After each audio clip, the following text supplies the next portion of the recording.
This is an advice PowerPoint, hopefully offering you lots of hints and ideas as to how you can learn vocabulary successfully at home and learn it efficiently as you're working your way through each topic independently. So firstly, please remember that you do need to prioritise learning your vocabulary. Every time you approach a new topic, pick out a few difficult words and try and learn them as you go along in chunks, little and often. And also consider where's the best place for you to personally learn them, which will be different for everybody. Some people just can't work in a noisy environment. Some people can't work in a silent environment. Choose a space in the home that would work for you. It's very, very unlikely that just sitting looking at a list of words or just sitting going through your exercise book is actually going to make any difference whatsoever. Very few people in the entire world have a photographic memory, so you actually are going to have to do something practical that's going to work for you, whether that's writing it down, copy check, listening, chanting it out, or a mixture of all of that. So here's some tricks and tips that hopefully you can choose from, and again, hopefully it will help you. So we have the traditional methods that I'm sure many, if not all of you, can remember from primary school, where we can look and then we can say it out loud and then cover and write and just keep checking as you go along. If you're lucky enough, you can find a friend or a family member. You can get someone at home or over WhatsApp or whatever you can use to test you. But do try and remember to be tested both ways. So English into French, producing French is normally a little bit harder than being tested French into English, which is testing your understanding. That's normally a bit of a confidence booster to get you started. Something that's quite important to point out, I think, is this third bullet point here, which I think a lot of our learners are quite guilty of, probably me included, to be honest, is don't learn a list of words in the same order, because you'll tend to be quite confident with the top few, whether that's the top 2 or the top 3 or 4. You're going to remember those sooner and quicker. So mix up the order of the words you're trying to learn every time you approach it. Okay, so I mentioned at the start that some of these are going to work for me, and hopefully you can choose the techniques that you prefer, because we all learn in different ways. So you're going to have to try some different methods, trial, error, see what works for you to help you remember all the words and the phrases, because there's thousands of items of vocabulary that you need to remember to do a language qualification. Okay, so firstly, here is what I'm going to call our learning grid. And I'm going to pop this up on the Frog Learning platform as a Word document, so you can print it and try it out for yourself. I really like this, but as I'll keep repeating, we are all different. So the idea is you'll have this learning grid, and on this particular one, there's 8 columns. So you'll write 7 words in the first column, perhaps. Apparently, through research, you learn best in 7. So if you agree with that research, just chunk down your learning into smaller groups of 7 words. So write your 7 words in the first column and fold it over and test yourself into English. Then you fold it over again and you test your English into French, where you're bound to make some mistakes. Look at the example. The top one's got a spelling mistake, second one's perfect, third one's got a spelling mistake, and so you mark your work really, really honestly. You highlight your mistakes as you go along, which I'm trying to do in yellow for you on the PowerPoint slide. And then you go back and you look at the perfect version and you keep doing that. English into French, French into English, English into French, and you keep opening up and checking it and folding it over and testing yourself. And then the sheet itself shows your learning journey. So here is a copy of what I'll pop up onto the Frog Learning platform for you. So print yourself off loads of them and you can do the copy cover check as often as you wish. So pick out the words that you're really struggling to remember. Okay, one of my favourites is the use of a highlighter.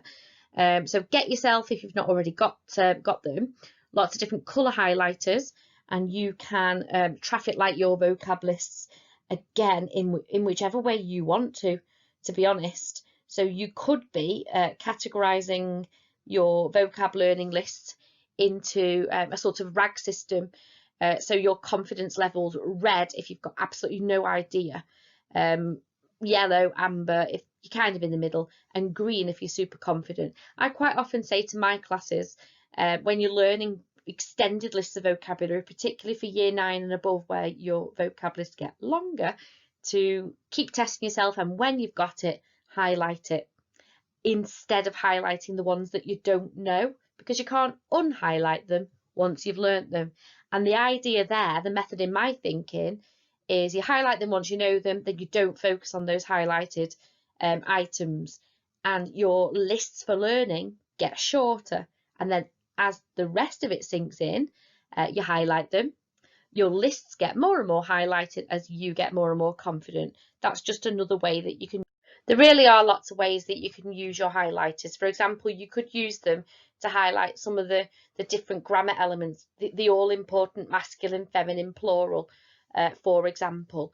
That's going to pop very quickly on and off your screens now. So you could have blue for masculine, pink for feminine, just to be really stereotypical about it, green for plural, and that would help the le, la, les, or the un, une, des sink in as well as you learn them. I don't think you're going to get a chance to see this at all, because it's going to whiz past it. There we go. Okay, another idea is to create yourself little puzzles. So you get your vocab list 1 to 7 if you're going to use the 7 rule. And what you could do on a new piece of paper is you could omit, take out all the vowels, so that you're left with your own personally made puzzle like you've got here on the right. And then you could try and fill in the vowels, which is like a practical way of learning, because subconsciously you're thinking about the spelling there. If you're creating yourself a puzzle, filling in the missing vowels, you're looking at how you spell un crayon, une règle, and focus on the accents as well. Maybe highlight the accents as you go along. Always check your work. Get a friend, family member, someone you live with to check the work, and redo constantly the ones that you get wrong. You could take it a bit further, get your vocab list again, and then on a fresh piece of paper you could get rid of the un or the une, and you could just leave yourself just the initial of the word, and then you're trying to memorize which words you're in the process of learning, and also obviously focusing on the spelling. Again, keep checking as you go along. Okay. So the next idea we have is like a grading system. So on the next slide, you've got something that you can print off. And then the idea is that you get somebody else to fill in some words on the topic that you're studying at the minute. Okay, so for year 7 at the minute, it's jobs and future plans, following on from the school and education. Year 8 at the minute, food and drink. Year 9, you've done some work on food and drink, and at the minute you're working on healthy living. And year 10, you've been ploughing your way through the GCSE themes of school and future plans and aspirations. So choose or get somebody else to choose some of the difficult words from your current topics, and then you grade yourself, you test yourself, and you grade yourself on 5. Take a look. So on this sheet, which we'd ask you to print out, somebody would fill in 16 items of vocab in these boxes that are here, A to P, and then you would go through them and put them from French into English or English into French, and you would need to grade yourself from 1 to 5 at the top. So 1, if you can spell the word, your phrase, you completely know what it means. Down to 5, I have never seen that word, phrase before. And obviously at the end of it, the lower you score, the better. And activity 2 is to obviously do the follow-up task, which we'd hope with any mistakes you've made, you'd go away, you'd look at the ones you didn't get in your book, in a dictionary, you'd write in the correct answers, and then you try and learn them. Okay. Adding to highlighters, post-its are always a popular one. So colour-coded post-it notes might help you. Stuck around your room, all over the house, the back of your cereal packet, wherever, is not going to annoy you, but might actually help it sink in, because you're subconsciously seeing this vocab around you, and it sometimes makes its way into your memory. Another idea with post-it notes is to double them up. So just fold over the bottom so you have your French into English translation or your English into French translation. Test yourself as you pot around the house, and then you can just reveal, like just fold down the answer just to check yourself as you are walking around. If you are feeling really creative with it, you could make a wonderful shape to help you remember wherever you would like. And we can't underestimate the power of recording yourself. Say in groups of 7 words, or maybe even longer lists of words, if you can cope with it. Again, you're all different. You might choose to focus on 5 words or 10 words at a time. There's lots of ideas there I'm not going to read out to you. So pause the PowerPoint and have a look, and just see what you could do. I mean, the power of technology these days. I think myself and maybe some of the other French teachers, I used to have piles of tapes with all my recordings on to help me with my languages learning.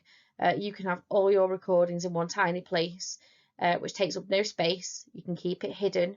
Nobody knows what you're listening to, but recording yourself, even just for lists of vocab, can be super, super effective. So give it a go. See if it works for you.